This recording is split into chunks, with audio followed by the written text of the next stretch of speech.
এখন আমাদের অহরহ একটা প্রশ্ন আসে যে প্রমাণ করো দুইটি ভেক্টরের ক্রস গুণ কখনো বিনিময় বিধি মেনে চলে না। আবার কখনো এই কোশ্চেনও আসে A cross B equal minus B cross A, এটা হচ্ছে প্রমাণ করো। তো আমরা স্ক্রু নিয়ম থেকে কি জানি? স্ক্রু নিয়ম থেকে জানি যে ঘড়ির কাঁটার যদি বিপরীত দিকে ঘোরে তাহলে দিক হয় পজিটিভ, ঘড়ির কাঁটার দিকে যদি দুইটা ভেক্টর ঘোরে তাহলে দিকটা হবে নেগেটিভ।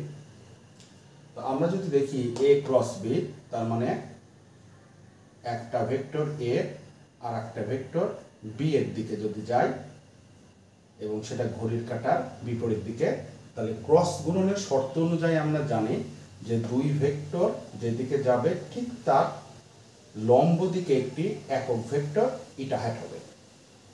তার মানে যেহেতু এ থেকে বিতে যাচ্ছে তাহলে স্ক্রু নিয়ম হতে আমরা লিখতে পারি eta hat equal to A cross B. এটাকে দিলে 1 নম্বর সমীকরণ।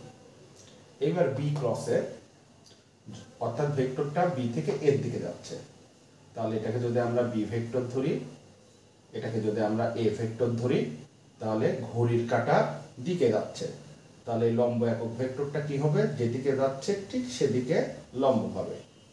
এখানে দিলাম কত? আর একটা এটা।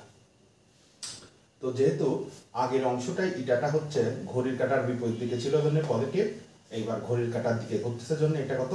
নেগেটিভ। তো এখান থেকে আমরা লিখতে পারি মাইনাস ইটা ইকুয়াল টু কত? বি ক্রস এ।